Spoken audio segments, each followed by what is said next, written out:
नमस्कार। चलिए आज एक ऐसे सफर पर निकलते हैं जो हमें केमिस्ट्री की उस कमाल की दुनिया में ले जाएगा जिसने हमारी जिंदगी को, हमारी पूरी दुनिया को ही बदल कर रख दिया। पता है, केमिस्ट्री सिर्फ एक सब्जेक्ट नहीं है। ये तो हम इंसानों के विकास की पूरी कहानी है। जरा सोचिए, जब हमारे पूर्वजों ने पहली बार आग जलाई थी, उस पल से लेकर आज जो हम चांद और मंगल पर जाने की बातें कर रहे हैं, इन सबके पीछे की जो असली ताकत है वो केमिस्ट्री ही तो है। तो फिर इस कहानी की शुरुआत कहाँ से होती है? इसकी शुरुआत होती है केमिस्ट्री के सबसे बुनियादी, सबसे बड़े सवाल से कि आखिर ये दुनिया, ये पहाड़, ये हवा, हम और आप, ये सब कुछ बना किस चीज से है? और इस सवाल का जवाब एक बहुत ही सीधे लेकिन जबरदस्त आइडिया से मिला। जॉन डाल्टन ने दुनिया को बताया कि हर चीज परमाणु यानी एटम नाम के बहुत ही छोटे छोटे कणों से बनी है। मतलब ये कि परमाणु ही वो ईंटें हैं जिनसे ये पूरी कायनात बनी है। देखिए, ये सफर कितना दिलचस्प है। 1803 में डाल्टन ने सिर्फ एक कॉन्सेप्ट दिया था। फिर लगभग 100 साल बाद 1897 में जे थॉमसन ने उस परमाणु के अंदर झांका और एक और छोटी चीज खोज निकाली, इलेक्ट्रॉन। और फिर उसके ठीक 14 साल बाद 1911 में अर्नेस्ट रदरफोर्ड ने परमाणु के बिल्कुल बीच में उसके दिल यानी न्यूक्लियस की खोज कर ली। एक के बाद एक खोज और परमाणु का रहस्य खुलता चला गया।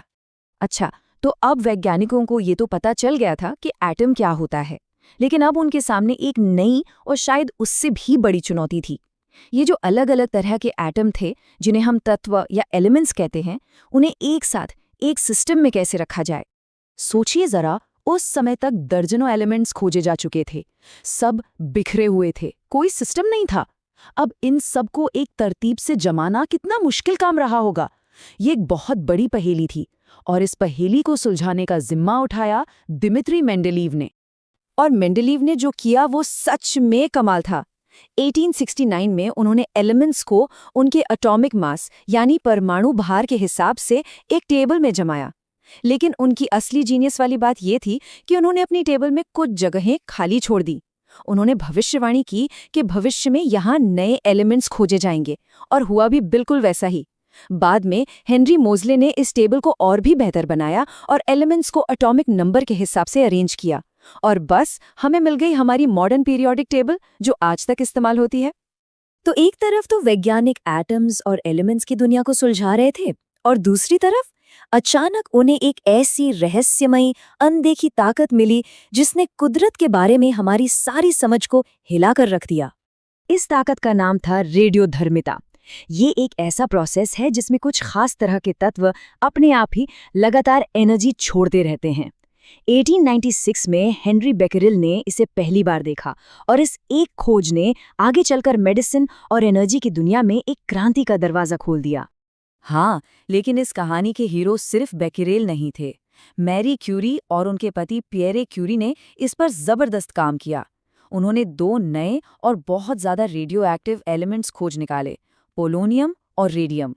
उनके इस काम ने तो जैसी साइंस के दुनिया में भूचाल ला दिया था, और इसी लाजवाब काम के लिए उन्हें नोबेल पुरस्कार से भी नवाजा गया। तो ये जो सारी खोजें हो रही थी, ये सिर्फ किताबों में बंद होके नहीं रह गईं। इन्हीं खोजों ने कुछ ऐसे आविष्कारों को जन्म दिया जिन्होंने सच में हमारी दुनिया का पूरा नक्शा ही बदल कर रख दिया। कभी सोचा है कि क्या कोई एक केमिकल प्रोसेस, सिर्फ एक, पूरी दुनिया को बदल सकता है? तो इसका जवाब है हाँ, बिल्कुल बदल सकता है।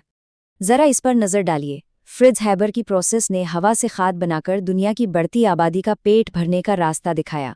लुई पाश्चर ने हमें सिखाया कि खाने को कीटाणुओं से कैसे बचाएं। अलेक्जेंडर फ्लेमिंग की खोज पेनिसिलिन ने हमें इन्फेक्शन से लड़ने वाला पहला जादुई हथियार दिया, जिसने करोड़ों जानें बचाईं। और लियो बैकलैंड ने दुनिया को पहला प्लास्टिक दिया, जिसके बाद तो हमारी दुनिया ही प्लास्टिक की हो गई। ये सब केमिस्ट्री का ही तो कमाल है। तो ये तो थी गुजरे जमाने की बात। अब इस कहानी को आज के दौर में लाते हैं और देखते हैं कि केमिस्ट्री का भविष्य हमें कहाँ लेकर जा रहा है। आज की मॉडर्न केमिस्ट्री की बुनियाद इस बात पर टिकी है कि एटम आपस में जुड़ते कैसे हैं, जिसे हम केमिकल बॉन्डिंग कहते हैं। फिर 1953 में वो ऐतिहासिक पल आया जब वॉटसन और क्रिक ने हमारी जिंदगी के कोड यानी डीएनए की गुत्थी सुलझा दी। और अभी हाल ही में कार्बन के नए नए रूपों जैसे बकमिंस्टर फुलरीन की खोज ने नैनो टेक्नोलॉजी के दरवाजे खोल दिए हैं। मतलब भविष्य की संभावनाएं तो बस शुरू हुई हैं। अरे हाँ, एक दिलचस्प बात तो रही गई। एक शख्स थे एंटनी लेवेजियर, जिन्हें आधुनिक रसायन विज्ञान का जनक या फादर ऑफ मॉडर्न केमिस्ट्री कहा जाता है। पता है क्यों? क्योंकि उन्होंने ही हमें बताया था कि जिस हवा में हम सांस लेते हैं उसमें ऑक्सीजन है, और उन्होंने ही वो नियम दिया था कि पदार्थ को न तो बनाया जा सकता है और न ही मिटाया जा सकता है। तो बात यह है कि केमिस्ट्री का सफर कभी रुकता नहीं है, ये लगातार आगे बढ़ रहा है। और यही बात हम एक बड़े सवाल के सामने लाकर खड़ा कर देती है कि केमिस्ट्री में अगली वो कौन सी बड़ी खोज होगी जो एक बार फिर हमारी इस दुनिया को पूरी तरह से बदल कर रख देगी।